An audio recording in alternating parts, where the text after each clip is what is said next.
ನಮಸ್ಕಾರ ಸ್ನೇಹಿತರೆ, ಭಾಳ ಜನ ನಮ್ಮ ಶೆಡ್ನ ಬಗ್ಗೆ ಮಾಹಿತಿ ನೀಡಿ ಅಂತ ಕೇಳ್ತಾ ಇದ್ರು. ಇವತ್ತು ನನ್ನ ಹಸುಗಳ ಶೆಡ್ನ ಬಗ್ಗೆ ಕಂಪ್ಲೀಟ್ ಮಾಹಿತಿ ತೋರಿಸ್ತೀನಿ. ನೀವು ಕೂಡ ಈ ರೀತಿ ಮಾಡಿಕೊಂಡ್ರೆ ಮೇಂಟೆನೆನ್ಸ್ ಈಸಿ ಇರ್ತದೆ ಅಂತ ಹೇಳಕ್ಕೆ ಇಷ್ಟಪಡ್ತೀನಿ. ಇದು ನಮ್ಮ ಶೆಡ್ನ ಹೊರಗಿನ ಭಾಗ. ಇಲ್ಲಿ ವೆಂಟಿಲೇಷನ್ನು ತುಂಬ ಚೆನ್ನಾಗಿದೆ. ಹಸುಗಳಿಗೆ ಗಾಳಿ ಬೆಳಕು ಸರಿಯಾಗಿ ಬರ್ತಾ ಇದೆ.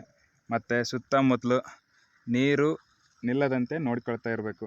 ಏನಕ್ಕಪ್ಪ ಅಂತಂದರೆ ಹಸುಗಳಿಗೆ ಚುಕ್ಕಾಡೆ ಮತ್ತು ನೊಣಗಳ ಸಮಸ್ಯೆ ತೇವಾಂಶದಿಂದನೇ ಹೆಚ್ಚಾಗಿ ಬರ್ತವೆ.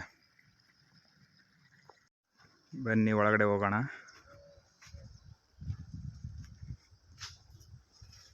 ಸೊ ಇಲ್ಲಿ ನೀವು ನೋಡ್ತಾ ಇದ್ದೀರಲ್ವ, ಇದು ನಮ್ಮ ಹಸುಗಳನ್ನು ಕಟ್ಟಿರ್ತಕ್ಕಂಥ ಜಾಗ. ನೋಡ್ತಾ ಇರ್ಬೋದು, ಒಂದೊಂದು ಹಸುಗಳೂ 4 ರಿಂದ 5 ಅಡಿ ಗ್ಯಾಪ್ ಇರಬೇಕಾಗತ್ತೆ. ಏನಕ್ಕಪ್ಪ ಅಂದರೆ ಹಸುಗಳಿಗೆ ಕರೆಕ್ಟಾಗಿ ನಿಲ್ಲಲು ಜಾಗ ಇರುತ್ತೆ ಮತ್ತು ಯಾವುದೇ ರೀತಿಯ ಕಿರಿಕಿರಿ ಇರೋದಿಲ್ಲ. ಮತ್ತು ಹಸುಗಳ ಕೆಳಗಡೆ ಕಾಂಕ್ರೀಟ್ ಹಾಕಿದ್ದೀವಿ. ಕಾಂಕ್ರೀಟ್ ಹಾಕುವಾಗ ಸ್ವಲ್ಪ ಸ್ಲೋಪ್ ಇರಲಿ, ಬಹಳ ಡೌನ್ ಕೊಡ್ಕೋಬೇಡಿ. ಏಕಪ್ಪ ಅಂತಂದರೆ ಪ್ರೆಗ್ನೆನ್ಸಿ ಟೈಮ್ನಲ್ಲಿ ಹಸುಗಳಿಗೆ ಸ್ವಲ್ಪ ತೊಂದರೆಗಳಾಗೋ ಚಾನ್ಸಸ್ ಇರ್ತವೆ.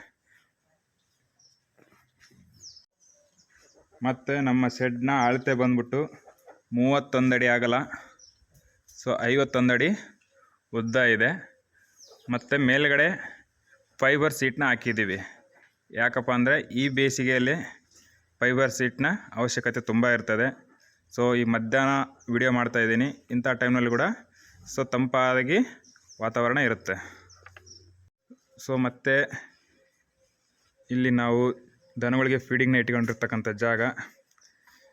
ಸೊ ನಮ್ಮ ಶೆಡ್ನಲ್ಲಿ ಸೊ ಒಂದು ಸೈಡ್ 10 ಹಸು ನಿಂತ್ಕೊಂತವೆ, ಇನ್ನೊಂದು ಸೈಡ್ 10 ಹಸು ನಿಂತ್ಕೊಂತವೆ. ಸೊ ಈ ಸದ್ಯಕ್ಕೆ ನಮ್ಮ ಕಡೆ 10 ಹಸು ಇರೋದ್ರಿಂದ 8 ಹಸುಗಳನ್ನ ಈ ಕಡೆ ಕಟ್ಕೊಂಡಿದ್ದೀನಿ, 2 ಹಸು ಮಾತ್ರ ಈ ಸೈಡ್ ಇದ್ದಾವೆ. ಸೊ ಉಳಿದಂಥ ಜಾಗ ಇಲ್ಲಿ ನಾವು ಮಲ್ಕೊಳ್ಳೋದಕ್ಕೆ ನೈಟು ಒಬ್ಬರು ಅಥವಾ ಇಬ್ಬರು ಇಲ್ಲೇ ಸ್ಟೇ ಇರ್ತೀವಿ. ಸೊ ಇಲ್ಲಿ ನೋಡ್ತಾ ಇರ್ಬೋದಲ್ಲ, ಸಜ್ಜೆ ಮತ್ತು ಮೆಕ್ಕೆಜೋಳ ಇವನ್ನೆಲ್ಲ ಸ್ಟಾಕ್ ಇಟ್ಕೊಂಡಿದ್ದೀವಿ.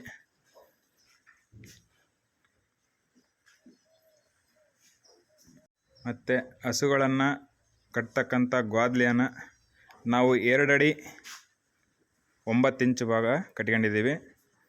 ಸೊ 3 ಅಡಿ ಕೂಡ ಕಟ್ಕೊಂಡ್ರೆ ಉತ್ತಮವಾಗಿರ್ತದೆ. ಇದು ನಮ್ಮದು ಚಾಪರ್ ಕಟ್ಟಿಂಗ್ ಮಿಷನ್ನು. ಹಸುಗಳು ಶೆಡ್ಡನ್ನು ಮಾಡ್ತಕ್ಕಂಥವ್ರಿಗೆ ಶೆಡ್ಡಿನಲ್ಲಿ ಚಾಪ್ ಕಟ್ಟಿಂಗು ತುಂಬ ಕೆಲಸ ಮಾಡ್ತದೆ. ಇದಿಲ್ಲಪ್ಪ ಅಂತಂದರೆ ಮೇವನ್ನ ಒತ್ತು ಸಾಕಾಗೋಗುತ್ತೆ.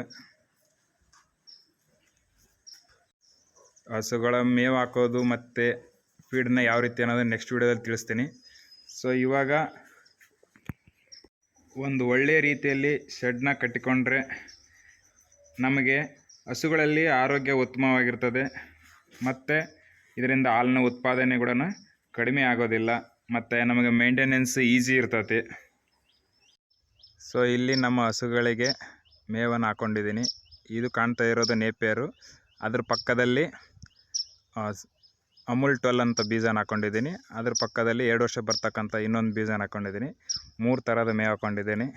ಮತ್ತು ಸೊ ಒಣ ಮೇವು ಇಲ್ಲಿ ನೋಡ್ತಾ ಇರ್ಬೋದು. ಏನೇನೆಂದರೆ ರಾಗಿ ಹುಲ್ಲು, ಭತ್ತದ ಹುಲ್ಲು, ಮೆಕ್ಕೆಜೋಳ ರೌದಿ ಮತ್ತು ಹೊಲದಲ್ಲಿ ಬೆಳೆದಿರ್ತಕ್ಕಂಥ ಅಲಸಂದಿ ಒಟ್ಟು ಕೂಡ ಇಟ್ಕೊಂಡಿದ್ದೀವಿ. ಸೊ ಏನಕ್ಕಪ್ಪ ನಾನು ಡೈರಿ ಫಾರ್ಮಲ್ಲಿ ಲಾಭ ಇದೆ ಅಂತ ಹೇಳ್ತಾ ಇದ್ದೀನಿ ಅಂದರೆ, ನೋಡ್ತಾ ಇರ್ಬೋದು ನಮ್ಮ ಶೆಡ್ಡು ಇಲ್ಲೇ ಇದೆ, ಒಣ ಮೇವು ಇಲ್ಲೇ ಇದೆ, ಹಸಿ ಮೇವು ಇಲ್ಲೇ ಇದೆ. ಇದರಿಂದ ನನಗೆ ಕೆಲಸ 50% ಉಳಿತಾಯವಾಗುತ್ತೆ. ಊರಲ್ಲಿ ಮನೆ ಮಾಡಿಕೊಂಡು ತೋಟದಿಂದ ಮೇವು ತೊಗೊಂಡೋಗಿ ಹಾಕ್ಬೇಕಂದ್ರೆ 50% ಕೆಲಸ ಜಾಸ್ತಿ ಆಗುತ್ತೆ. ಮತ್ತು ಹಸುಗಳಿಗೆ ನೀರು ನಮ್ಮದು ಮೋಟ್ರಿದೆ. ಸೊ ಮೋಟ್ರಿಂದ ನೀರನ್ನ ಇಲ್ಲೇ ಇರ್ತದೆ. ಸೊ ಇದರಿಂದ ಕೆಲಸ ಕೂಡ ಕಡಿಮೆ ಇರುತ್ತೆ. ಈ ವಿಡಿಯೋ ನಿಮಗೆ ಉಪಯುಕ್ತ ಅನಿಸಿದರೆ ಲೈಕ್ ಮಾಡಿ. ಇನ್ನಷ್ಟು ಹೈನುಗಾರಿಕೆ ಮಾಹಿತಿ ಬೇಕಾದರೆ ಸಬ್ಸ್ಕ್ರೈಬ್ ಮಾಡ್ಕೊಳ್ಳಿ. ಧನ್ಯವಾದಗಳು.